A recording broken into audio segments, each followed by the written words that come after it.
Bonjour à tout le monde. J'allais vous dire bonjour à chaque souveraine et souverain. Voilà, donc j'espère que vous me voyez.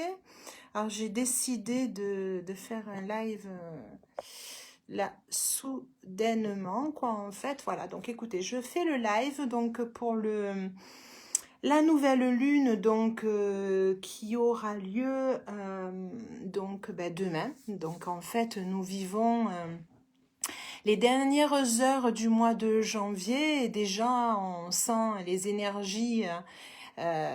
Bonjour les personnes qui arrivent et puis sinon vous m'écouterez en replay, hein, c'est pareil, voilà. Donc oui, donc du coup je suis en montagne, alors j'essaye techniquement d'essayer de faire comme je peux, voilà. Donc oui, comme je disais, on vit les dernières heures du mois de janvier, j'allais dire même les dernières heures en fait de cette ancienne énergie 2021, bien que ça y est, là on sent que depuis le Kalasarpa, hein, comme j'expliquais, alors par écrit, j'ai pas fait de vidéo en fait depuis un mois, j'avais fait pour tout le mois de janvier avant. Donc le Kalasarpa, c'est vraiment en fait les planètes qui sont vraiment entre les deux nœuds lunaires, Ketu et Rahu. Alors on a des périodes où on les a un petit peu, mais entre le 29 janvier, sinon vous reprenez mes écrits, vous le comprendrez. Du 29 janvier jusqu'au 8 février, on a vraiment toutes les planètes qui sont complètement en fait entre Ketu et Rahu. Et donc, comme j'explique sur mes écrits, du coup, ça débalance au niveau des énergies. Voilà. Donc, on quitte ces énergies donc de 2021 et demain, on arrive donc premier jour donc de février et c'est la nouvelle lune. Alors, c'est de l'astrologie védique, à Yotish, je le rappelle à chaque fois parce que l'étude donc est un peu différente, hein, puisqu'on se base surtout sur le calcul mathématique en fait de la Lune. Donc on a 24 degrés de différence et c'est vrai que des fois ça, on est à peu près pareil, sachant qu'avec l'analyse des nakshatras, on s'y retrouve. Et là, la nouvelle lune, alors calculée donc au 1er février à 6h47, donc heure de France, et je me base en fait sur le Yotish, mais sans orientation de latitude et longitude. Voilà, comme ça je reste complètement neutre. Voilà, donc le premier correspond déjà à la numérologie du 9, puisqu'on sera donc 01 de 2022.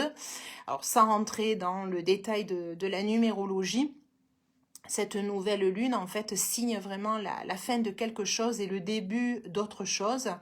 Et c'est vraiment à cette période-là en fait que l'on prend de nouvelles décisions.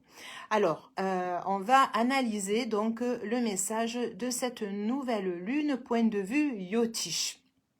Alors, le 1er février, alors je vais vous montrer juste, parce que moi c'est un plan en carré, quoi, en fait. Voilà, comme je vous disais, en bas on a Ketu, là-haut on a Rahu, donc c'est les deux nœuds. Et toutes les planètes, donc en fait, se retrouvent côté gauche, et donc c'est ce qu'on appelle le côté sattvatique, hein, pour ceux qui connaissent un petit peu l'Ayurveda ou le yoga. Donc en haut ici, on a s'il y a des planètes ici, on est au niveau rajasique. Après tamasique, comme on a eu beaucoup en 2021.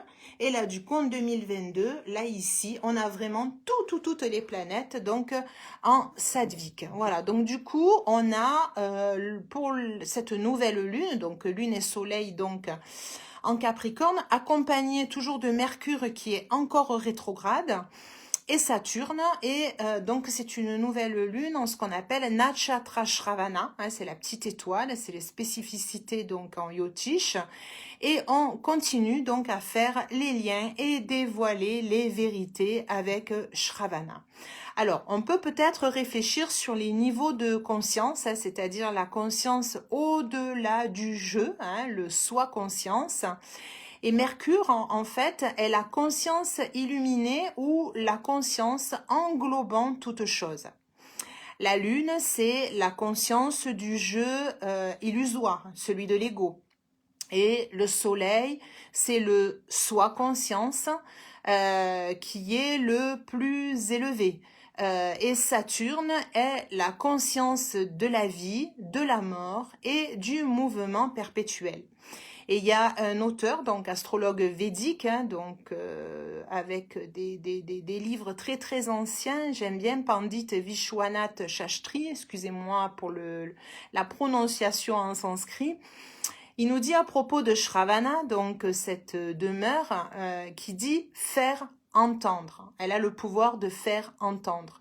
Et elle nous transmet donc un passage ancien écrit, c'est un tout petit passage. Au cours de la bataille, les combattants faisaient entendre de terribles menaces. Et il nous dit, faire entendre le nom de Dieu est pur celui qui l'énonce et répand un effet bénéfique. Dans Dieu, on peut entendre qui l'on veut, hein, son cœur, le message, l'intuition, l'univers. Le chant de mantra ou d'hymnes dévotionnels, kirtan, bhajam, la lecture à haute voix de textes sacrés, pata, les récits faits en public de la vie des dieux kata sont autant de moyens de faire vibrer et résonner justement ce Dieu. Hein, voilà, donc ce que l'on va s'exprimer. Et Shravana est gouverné en fait par une énergie lunaire. Alors on a la lune, mais elle est dirigée en plus par une petite étoile, donc en fait qui est lunaire. Hein. Pour vous rappeler, pour les personnes qui connaissent pas, en Yotish, en fait, donc on a le plan natal de la même manière, on a les signes, les 12 signes, et on a les planètes qui vont dans ces signes-là. La spécificité dans le Yotish, en tout cas dans celui que je pratique, on a en plus, c'est grâce donc aux rishis, les sages, pour vraiment donner des informations plus précises et une énergie plus précise à la planète. Ils ont donné des noms en fait quand la planète va en fait aller voyager dans le signe. Admettons, je prends la lune qui est en bélier, par exemple.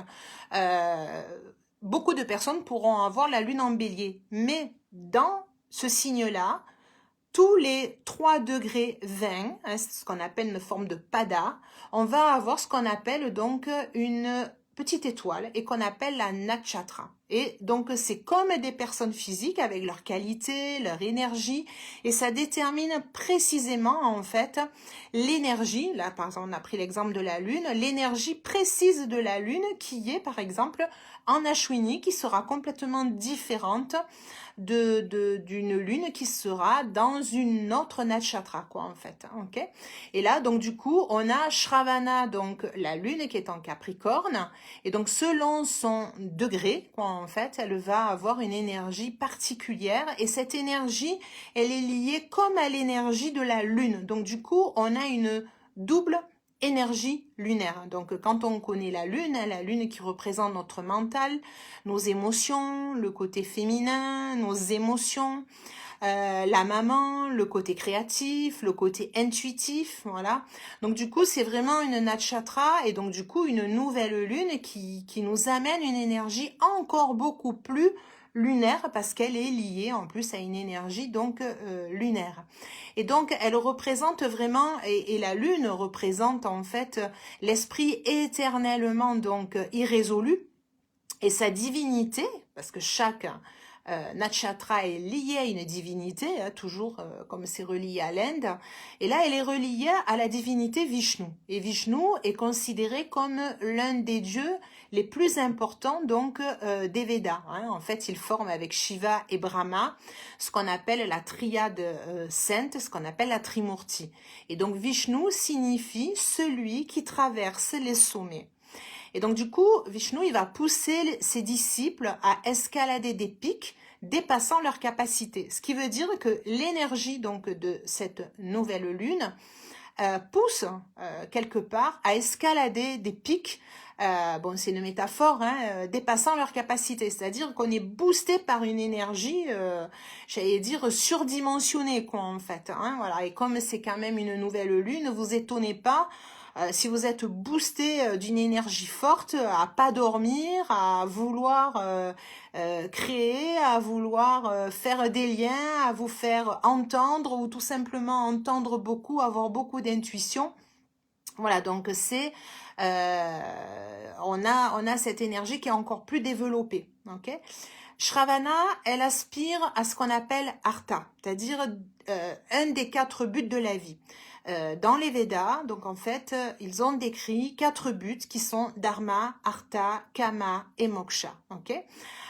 Et donc là, ça représente en fait le côté Artha. Donc, je vais vous le décrire au fur et à mesure. Dharma, ce qui veut dire le chemin, c'est-à-dire son but, hein, qu'est-ce qu'on a déterminé, mais avec une belle éthique, hein, j'allais dire même décider quel chemin vous voulez suivre dans votre vie selon votre cœur, quoi, en fait. Voilà, ça représente bien ça. Artha, c'est vraiment aller, vraiment son but, mais vraiment le réussir, quoi, en fait. Hein, on veut vraiment le réaliser.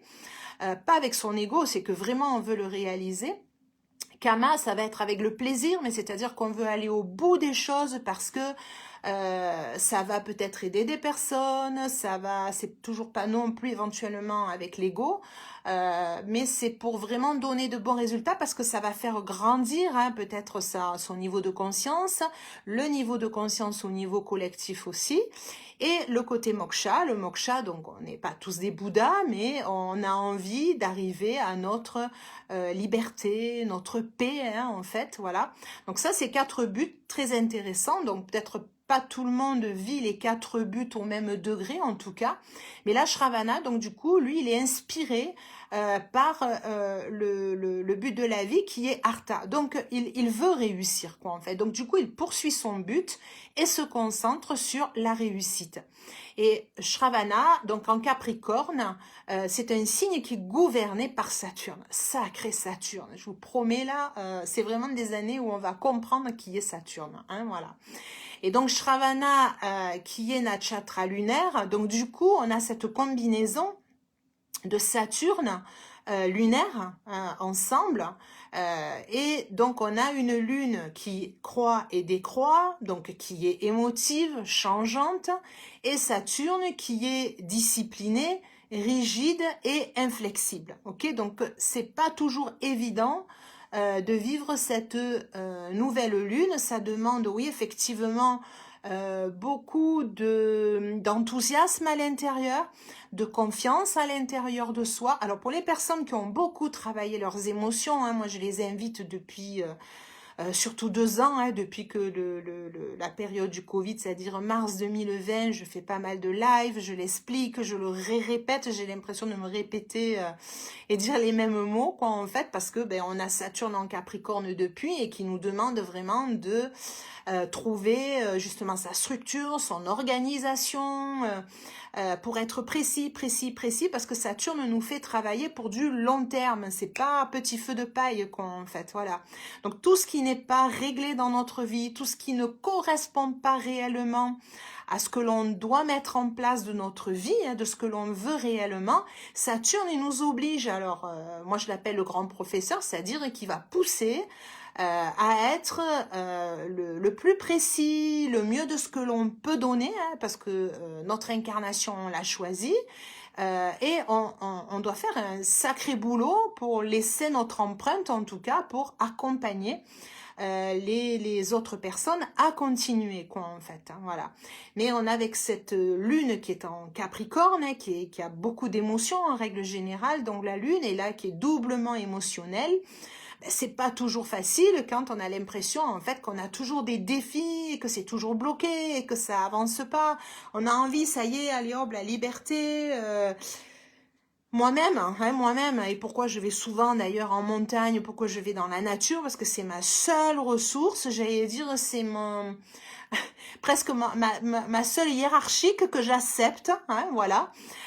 S'il y a une route qui est barrée, si je peux pas passer, eh ben c'est la seule que je vais respecter, quoi, en fait, voilà, parce que je sais que elle va m'indiquer certainement des informations dont j'ai besoin. Et puis c'est un lieu en fait qui pour moi est super intuitif et qui m'aide à développer ma conscience, qui m'aide à avoir beaucoup de cœur, beaucoup de joie, et ça me recharge justement pour les périodes où, quand je reviens dans mon cycle naturel de la vie, on va dire, et d'aide, beaucoup d'aide en ce moment, me permet en fait de pas me mettre en colère ou de pouvoir avancer dans les défis, quoi. Voilà, hein, c'est des exemples, hein, que vous pouvez retrouver, quoi, en fait. Voilà. Donc en nouvelle lune, nous avons donc la planète Soleil, donc avec la même nakshatra, hein, donc lune et soleil en Capricorne avec la nakshatra, donc Shravana, ce qui veut dire que notre âme, puisque le soleil est notre âme, a le même désir que notre esprit, hein, et pour aller plus loin, la nakshatra Shravana, reliée donc à la lune et au soleil, est précisément en fait positionnée dans le plan, alors je vais vous montrer, c'est-à-dire que ici, voilà, là on l'a là en Capricorne, on a Soleil et Lune, voilà, avec Mercure rétrograde et Saturne, et dans le Yotish, en fait, Shravana, là où il est positionné, lui aussi, c'est encore, il est relié en sous, il n'y a que des sous-couches, hein, en fait, ceux qui font de l'Ayurveda, c'est comme quand on a les doshas, puis on a les sous-doshas, non mais voilà, Shravana, en fait, il est lié donc effectivement à une énergie lunaire, mais selon où il est placé avec le degré, c'est-à-dire sous forme de pada, ce pada-là, lui, il est relié au signe des Gémeaux. Et le Gémeaux dans le plan là, en fait, il se retrouve donc en maison 6. Et du coup, ça nous donne une énergie par rapport donc à la Lune et Soleil qui sont en maison 1, en fait, qui représente l'identité, qui accompagne cette nouvelle lune, en fait, quelque part pour faire entendre, parce que Shravana fait entendre, et il fait entendre quoi? Les liens que l'on fait avec Shravana, et comme c'est relié par rapport à la sous-liaison du Gémeaux, qui est en maison 6, en fait, il nous fait entendre le conflit médical, le juridique, le social, les contraintes, le vol, enfin tout ce que l'on reproche en ce moment, en fait, de toute la situation que l'on vit depuis 2 ans, avec des explications que l'on ne comprend pas, avec des changements que l'on ne comprend pas, avec beaucoup de mensonges aussi également, voilà, hein, donc il y a tout ça, donc tout ça se fait entendre, quoi, en fait. Et la lune, en fait, elle est liée à maître de 7 et soleil est maître de 8. Donc c'est regrouper tous les esprits pour transformer donc les âmes. Et dans ce voyage, nous avons également donc la planète Saturne, hein, qui est aussi en Capricorne, et elle aussi, elle est Nakshatra Shravana. Donc du coup, Saturne, ben, qu'est-ce qu'il fait? Il va nous aider à organiser, structurer, et du coup, il fait des liens, hein. Et l'exemple que l'on vit en ce moment, donc avec les trucks au Canada, et peut-être que le mouvement donc va peut-être s'agrandir, c'est vraiment un exemple en fait qui a débuté lors du Kalasarpa, le 29, exactement ce jour-là, et cette période qui est marquée jusqu'au 8, où on a vraiment donc apparemment une structure, une organisation qui fait des liens, qui regroupe les personnes qui rencontrent les uns et qui disent venez avec nous, et ou d'autres qui supportent derrière, les esprits qui entendent aussi également, et ça donne envie, je veux dire, d'avancer aussi. Au nom de quoi? Au nom de déplorer et de hurler, oui, un petit peu le mécontentement de tous les conflits que l'on vit, de tout ce que l'on ne comprend pas, quoi, aussi en même temps. Ok, voilà.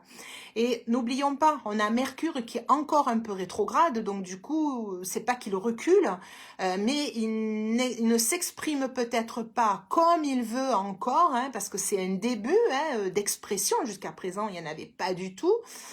Et à partir du 4, Mercure va redevenir fixe. Donc peut-être qu'on va encore peut-être mieux discerner, on aura peut-être une autre communication. Enfin, en tout cas, il y a quelque chose qui est en train de se mettre en place.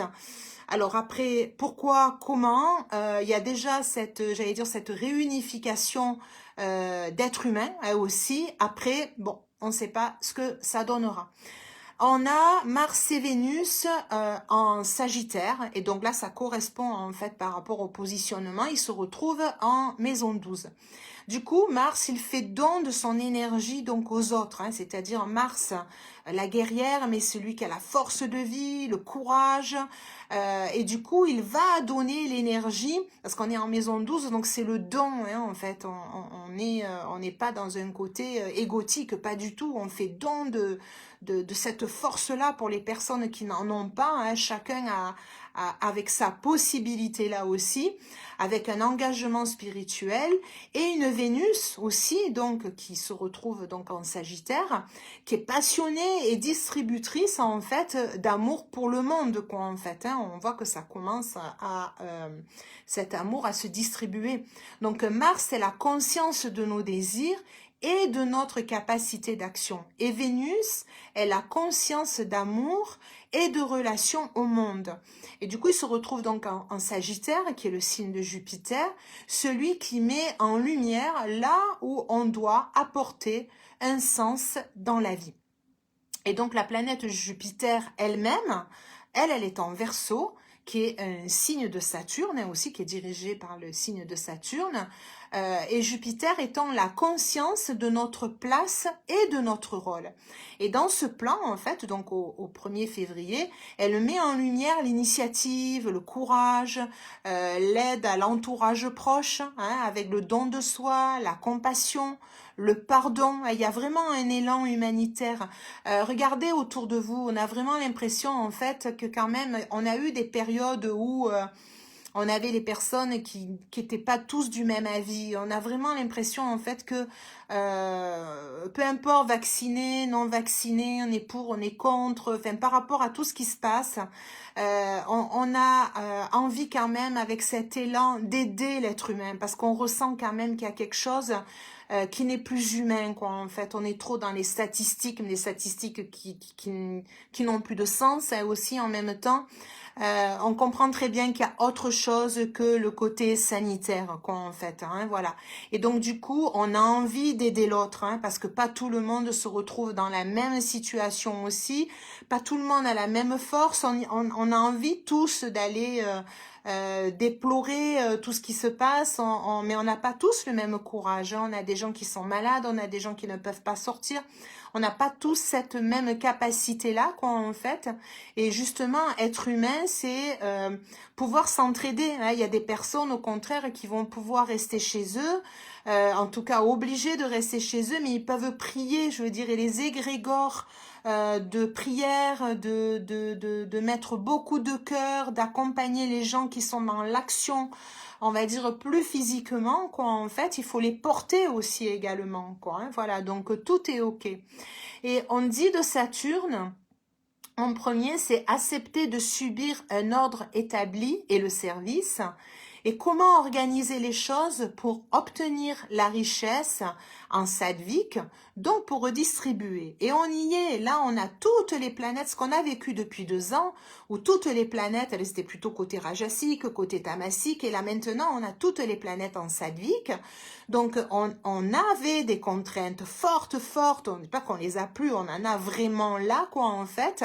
Mais du coup, c'est comme si l'univers, quelque part, nous a dit, vous avez organisé les choses, vous avez structuré les choses, et du coup, il y a eu un certain sacrifice au travers d'une bonne gestion, réorganisation, quoi, en fait.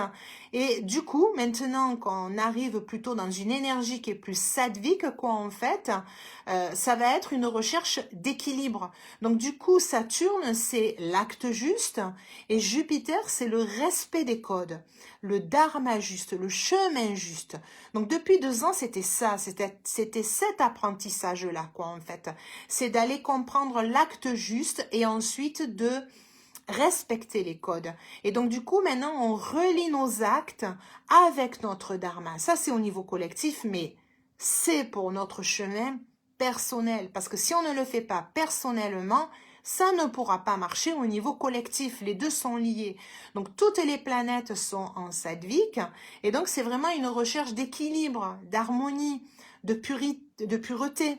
liée à la force de soutien de l'univers. Hein, voilà. N'oublions pas que dans cette nouvelle lune, on a 3 planètes à l'énergie lunaire, Soleil, Lune et Saturne par la nakshatra Shravana, hein, qui ont cette énergie lunaire. Et on a, selon l'étude de toutes les nakshatras, moi j'aime bien en fait quand j'ai un plan, je vais regarder toutes les nakshatras qui correspondent, enfin, c'est-à-dire la nakshatra qui correspond à chaque planète. Et donc, dans ce plan de nouvelle lune, on a un équilibre demandé par l'univers avec une volonté forte de réussir. C'est-à-dire que on a par rapport au dharma, c'est-à-dire déterminer son but venant du cœur. Donc, ça c'est au niveau personnel et au niveau collectif. Avec cette détermination, on va aller vers Artha, c'est-à-dire aller vers cette réalisation, aller vers cette réussite. Et ensuite, on va vers Kama, c'est-à-dire qu'on va faire grandir de grandes choses et on va, au niveau moksha, on va transcender son existence, c'est-à-dire augmenter sa conscience et se libérer de l'ancien, c'est-à-dire tout ce qui ne peut plus fonctionner. C'est bien beau d'aller créer un nouveau monde, mais il faut qu'il y ait un chaos, ok? Donc là, on en est au début, il va falloir s'accrocher parce que on a les humains, on a les gouverneurs qui ne voient pas de la même chose. Donc il va falloir mettre beaucoup de joie en soi. Hein, voilà. En tout cas, observez-vous, écoutez-vous en ce moment l'énergie de 2021, les actions que vous aviez menées, ce que vous ressentiez de 2021, les pensées, c'est loin déjà. C'est très très loin quoi en fait. On a l'impression en fait qu'on parle de 10 ans en arrière quoi. Tout va très vite. Et après on a l'axe donc de Ketu et Rahu, hein, donc Ketu qui est toujours en Scorpion et Rahu donc en Taureau.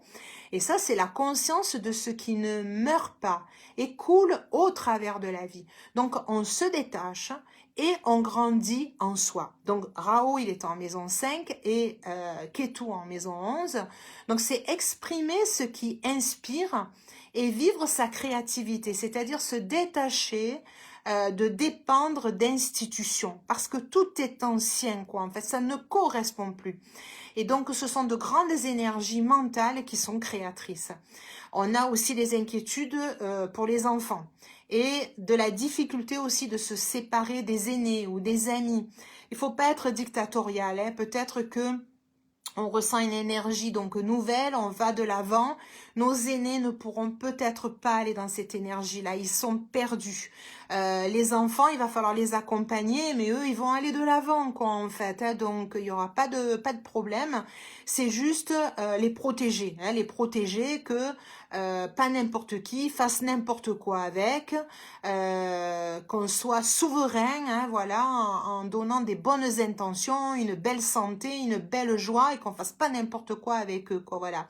Et nos aînés, hein, voilà, ils ne comprendront pas, donc ne soyons pas durs avec eux et essayons de les accompagner comme on peut, hein, vers une fin qui soit la plus salutaire, la plus douce, quoi, en fait. Hein, c'est surtout ça, voilà. Et comme je le fais dans toute étude astrologique pour avancer dans la vie, je vais vous donner un petit peu la manière dont je le vois. Hein. En fait, dans la vie, en fait, on y va avec quoi? Avec la connaissance de ses émotions, enfin, en tout cas, avec son système émotionnel, ça c'est le plus important. On y va avec son génie, c'est-à-dire sa puissance mentale. On y va avec sa discipline, c'est-à-dire l'expression de soi, hein, comment on va s'exprimer. Et tout ça pour aller en fait conquérir la relation au monde, c'est-à-dire comment on va vers son monde en tout cas, hein, voilà. Et de la manière dont on peut le décrypter, si vous voulez, dans cette nouvelle lune, hein, donc le 1er février, c'est quoi? Je fais les liens avec mon système émotionnel, hein, avec toutes mes capacités émotionnelles, afin d'aller vers la vérité, avec ma puissance mentale, mon génie, grâce à ma discipline, c'est-à-dire mon expression qui est de faire entendre ce que je ressens avec émotion dans ma conquête vers le monde. Donc c'est se faire entendre, ok? Mais se faire entendre par rapport à ce que l'on ressent, par rapport à son analyse, ok? Et dans une analyse qui a une belle éthique, que l'on a construit, ok? Pas n'importe quoi, hein, avec une intelligence de cœur que j'appelle, voilà. Mais là maintenant on se fait entendre, hein, on va pas continuer à suivre ce qui ne nous correspond pas, ok? Voilà, alors le premier c'est aussi le nouvel an chinois, hein, avec le tigre d'eau qui est courageux, impulsif et solidaire. Je ne rentrerai pas là-dedans parce que je ne suis pas spécialiste en médecine chinoise, mais c'est pour vous faire le lien avec Shravana, hein, notre nakshatra quelque part, qui porte cette nouvelle lune. Et en védique, en fait, elle est portée par un dosha, hein, c'est-à-dire une constitution qui est Kapha. Hein, Kapha, en Ayurveda, on a Vata, Pitta, Kapha. Donc là, c'est Kapha. Et Kapha, c'est quoi? Ça représente l'eau. L'eau et la terre, mais là, c'est surtout l'eau. Donc, c'est recréer les liens, aller toucher les os sensibles de votre intérieur. Pardonnez, revitalisez-vous, hein, mettez toute votre énergie, votre force de vie dans ce que vous voulez créer, et c'est-à-dire ce que vous voulez vraiment pour votre nouveau monde. Hein. C'est à chacun de tout mettre en œuvre pour créer son nouveau monde, et cet égrégore de chacun va pouvoir créer justement tout ce qu'on aura besoin de mettre à neuf, quoi, en fait. Hein, voilà. Ce 1er février, c'est aussi le premier jour du nouveau mois calendaire hindou. Donc, avec la nakshatra Magha. Alors, le calendrier hindou, lui aussi, il est lié tous les mois à une nouvelle énergie, quoi, en fait. Ok?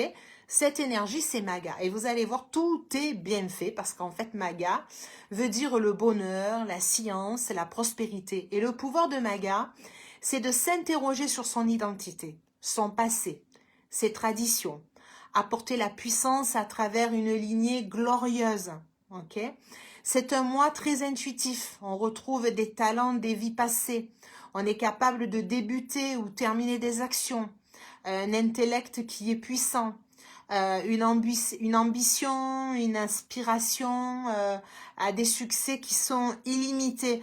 Donc ça bouillonne à l'intérieur, quoi, en fait. Hein. Voilà, Magha, il aspire l'art, quoi, en fait. Et l'art, il est de toutes parts, quoi, en fait. Et donc ça réveille notre art intérieur. Tout le monde a un art, vraiment.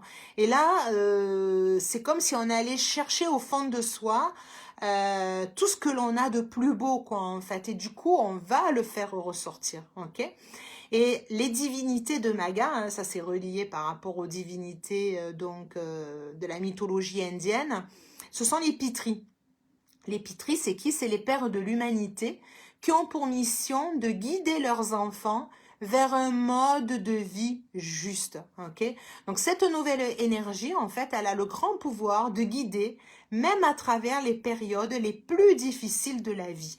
Et c'est pour ça que c'est important d'aller se mettre son but, hein, vraiment un beau but, pour pouvoir avancer, parce qu'on n'arrêtera pas les difficultés de la vie. L'extérieur, c'est l'extérieur, mais si chacun va vers son but avec le plus de cœur, en vérité, avec le plus de joie, on va pouvoir avancer et en écartant en fait donc toutes les difficultés qui se mettront en chemin, ok?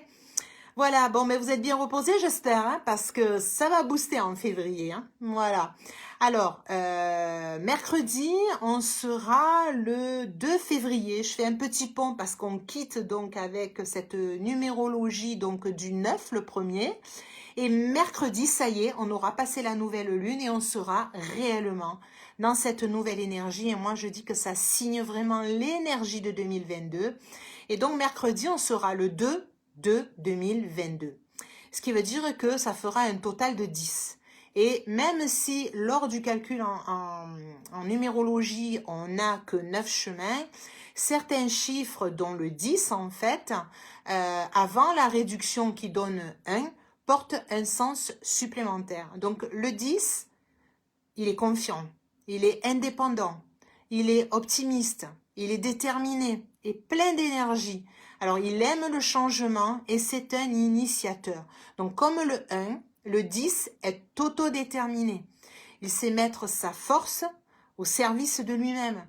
Le 10, il est associé à la maison en astrologie d'être utile au monde, avoir des responsabilités, la profession, la réalisation extérieure, c'est exactement ce qui se passe. Le 10, il est associé au feu et au soleil pour les astrologues, ou de l'or pour les alchimistes. Et dans le tarot de Marseille, le 10 correspond à la roue de fortune. Donc ceux qui résonnent tout à fait avec la numérologie du 10, associée au changement, à l'imprévisible. Et le maître mot du 10, c'est le 1, puissance 10. Le 10, comme le 1, devra apprendre à se tourner vers les autres, mais d'une certaine façon. Et les conseils qui valent pour le 1 valent d'autant plus pour le 10 qu'il y en est une version qui est encore beaucoup plus forte, quoi, en fait. Donc, 1, le tout, qui est à l'origine de tout, en fait. Le conseil d'évolution est vraiment de s'ouvrir aux autres. Et le 10 réunit symboliquement le masculin et le féminin dans sa graphie, c'est-à-dire le pilier et le cercle. Donc c'est un symbole représentant aussi bien le début de la quête que sa finalité. Et le cercle, en fait, il reste immuable. Ce qui change, en fait, c'est la taille du rayon qui permet à chaque évolution d'embrasser un champ de connaissances toujours plus vaste. Et donc, du coup, le cercle pointé représente la forme archétype du corps subtil. Donc, le cercle qui englobe nos 3 corps, physique, émotionnel et mental. Et il vous apporte une vision globale, l'intuition et la clairvoyance. Donc, grâce à lui, vous vivez à l'écoute de vos aspirations et les besoins personnels. Alors, moi, je suis en lien avec la nature encore plus ces derniers jours, allant au cœur des montagnes, où je me retrouve vraiment toute seule avec elle. Il y a vraiment, je me dis, je suis humaine, toute seule au milieu de la nature. Voilà. Et du coup, je vais vous partager en fait les mots que j'ai entendus, donc ce que j'appelle dans mes montagnes lumineuses. Parce qu'en plus, moi, ma propre lune, c'est-à-dire ma planète, donc lune, je l'ai aussi en Capricorne et elle est Shravana. Donc du coup, j'ai un lien très très fort avec cette nouvelle lune. Donc je vous partage les mots. Réveille-toi. Réveille-toi au monde de l'eau. Il est le souverain de cette planète, liquide, glacée, propre, polluée, vaseuse. Regarde, l'eau est partout, sous différentes formes dans la nature, parfois cachée, parfois torrentielle, parfois souterraine. Observe, tout humain est porteur d'eau. Réfléchis, sans eau, humain, tu n'existes pas. La nature n'existe pas. Alors, réveille-toi. Regarde l'autre humain en face de toi comme une source d'eau et partage avec lui, car le flot de l'eau grandira et ta souveraineté sera ta source d'espoir et de créativité. Voilà, je vous laisse sur ces mots. Je vous souhaite une très belle nouvelle lune. Moi, demain, je fais silence. Je vais retourner dans mes montagnes, voilà, pour cette nouvelle lune. Et je vais juste écouter. Je vais entendre dans le silence. Voilà. Donc, si vous en avez envie, c'est une invitation avec Shravana.